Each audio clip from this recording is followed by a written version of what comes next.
اس کے بارے میں ایک بات عرض کروں گا. آپ ذرا توجہ رکھیں، انشاءاللہ صرف 20 منٹ یا 15 منٹ اور محفل چلے گی. نبی پاک صلی اللہ تعالیٰ علیہ وسلم نے صدقے کے بارے میں جب ارشاد فرمایا تو نبی پاک صلی اللہ علیہ وسلم نے فرمایا لوگوں سب سے افضل صدقہ، تم اگر پوچھنا چاہتے ہو نا کہ صدقہ جو ہے نفلی صدقہ جو ہے سب سے زیادہ ثواب کدھر ہے، تو نبی پاک صلی اللہ علیہ وسلم نے فرمایا سب سے افضل صدقہ یہ ہے کہ تو کسی بھوکے کلیجے کو سیراب کر دے، کسی بھوکے پیاسے کلیجے کو سیراب کر دے، کسی بھی جیرو کو، چاہے وہ کتا ہو، بکری ہو، جانور ہو، انسان ہو، جس کے اندر کلیجہ ہے، جس کے اندر جگر ہے، جس کے اندر اللہ نے روح ڈالی ہے، سب سے افضل صدقہ یہ ہے کہ تو اگر اس کلیجے کو بھوک لگے تو اسے سیراب کر دے.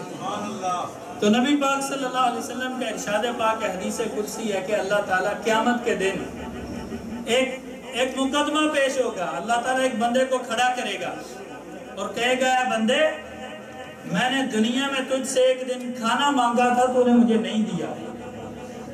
تو بندہ کہے گا اے مولا تو پتھروں میں کیڑوں کو رزق خود دینے والا ہے، تو نے مجھ غریب سے کیا مانگنا تھا؟ یا اللہ تو رزاق ہے، تو خزانوں کا مالک ہے، مجھ سے کب تو نے کھانا مانگا؟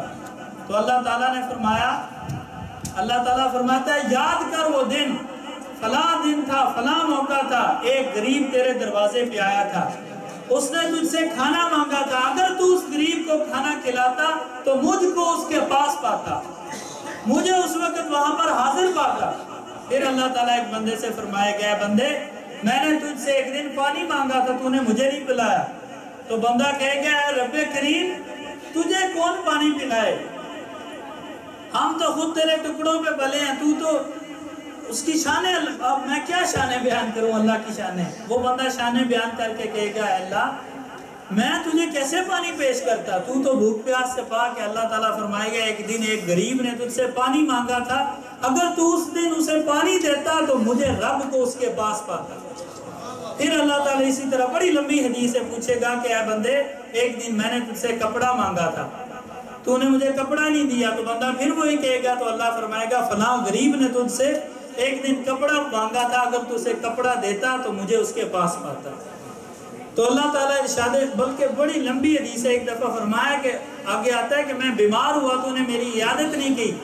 تو بندہ کہے گا یا اللہ نعوذ باللہ تو کیسے بیمار ہو سکتا ہے؟ تو اللہ فرمائے گا فلاں مسلمان بیمار تھا تو اس کو پوچھنے جاتا تو مجھے بھی وہاں پر موجود پاتا.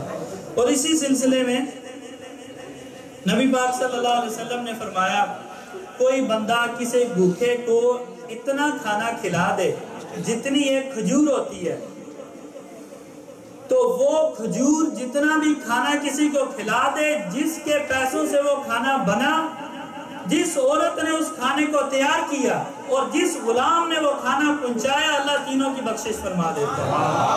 اور ایک حدیث پاک میں فرمایا کہ اگر کوئی بندہ کسی بھوکے کو کھانا کھلائے تو اللہ تعالیٰ قیامت کے دن اس کو دوزخ سے 3500 سال کی مسافت دور ہی رکھے گا.